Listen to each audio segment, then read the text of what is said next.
And put it on the line right here. What do you think about Northeastern Dudley? Who do you pick in that game? Northeastern Dudley here. I'm gonna go with Northeast because they're 3-0 and they're riding high. Yep, gonna go with them until they fall. Yep. Gonna ride them on through. What about that Northern Guilford Reagan game? I'm gonna have to roll with Reagan because they can throw it all over the place. They're a good team. They're a very good team.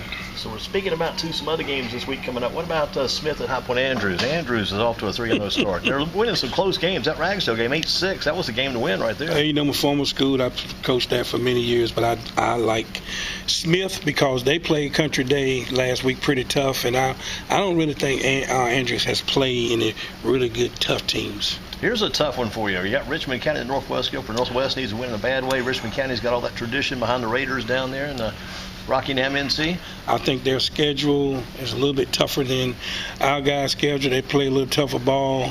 They're going to come in with about 60, 70 players. I'm going with Richmond County.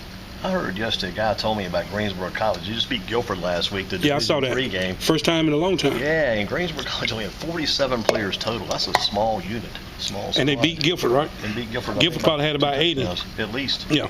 And Guilford's even got a JV team that work with over there. You go back to those, like A&T and was it USF or UCF? Oh, yeah. Those, you got more dogs over there.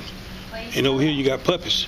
So, it's kind of a little different thing when you got that many players versus not them dogs over there like everybody's got. Some other games here. Looking at the possibilities here. So you like in Richmond County in that one? I do. East Forsyth at Ragsdale. I'm sure you like East Forsyth here. Yes. They playing Ragsdale? Playing Ragsdale, yeah. That might be a run. There's going to be a clock game. That might be about an hour and 45-minute game.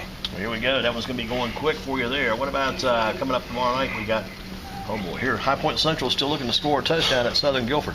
Oh, my God. I'm going with Southern Guilford. I'm not going to say anything. Bless their heart. With Central, they have got their hands full there. Southwest got a win last week. Yeah, they did. They did.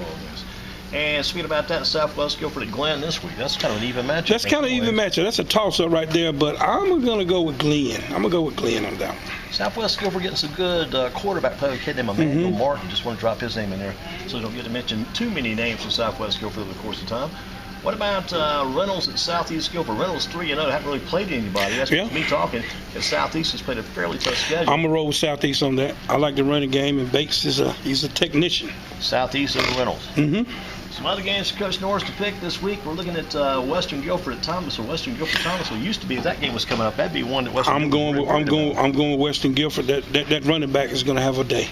Timothy Baker and Caleb Love, both those guys in the backfield. Caleb Moore. Well, those running backs are going to have a day. Thomasville is not as strong as they were. Of course, we was at Thomasville, but they're not as strong as they were. And the other kid showed back up for Western last week. C.J. Blevins was back, so now they got the three-headed monster now going. Ooh, that's going to be tough. That three-headed monster. So Western Guilford beat Thomasville. Reedsville at Eastern Guilford here. I'm going with Eastern Guilford. Reason why I just think Reedsville is down. They ain't that tough team that comes in everybody's scared of. They're beatable, and everybody should show that they're beatable. I just don't think they're really good on both sides of the ball anymore. They ain't got two players, and they can't do it by themselves. So, going to be going with Eastern Guilford. I'm going with Eastern Guilford. Eastern Guilford quarterback Javion Majette and running back Tyler Whalen. Last time I got to figure that out still. I always try. He's got that three hyphenated name, but they've got some talent at Eastern Guilford. Listen, we talked to Coach Baggeray last year. Coach Baggeray, tough dude. But here, interesting thing about him. He's probably the toughest guy that.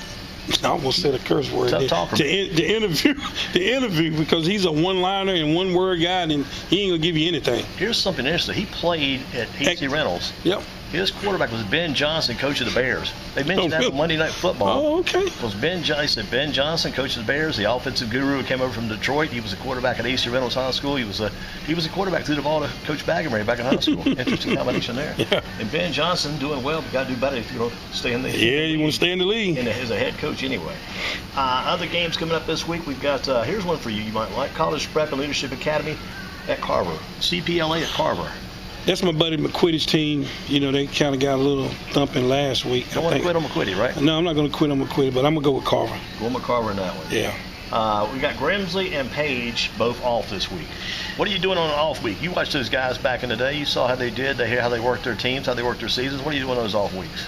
I think they practice walkthroughs today. They're getting out at 6 o'clock over at Page. But this is a week to heal and go out and watch some other teams that you're going to play. Interesting, too. Grimsley off on Monday, also off on Friday. You expect them to be off on Friday? Oh, yes. Give that next day on Monday. You got some time. Might as well give it to them. Yeah, today's a walkthrough day. Interesting, too, to see if Nasir Crawford, the Rimsley guy. offensive lineman, will be over at Northeast watching your brother Jaquez Crawford play quarterback tomorrow night. If you get a chance to see your brother play, that'd be pretty interesting. Wow, I didn't know that. Yeah. Learn something new every day. So Okay. you could ride out there and watch your brother play a game. Yeah, How that's many times nice. you get to watch your You sibling don't get to play a game? And then when they have their bye week, he'll probably go watch his brother play against,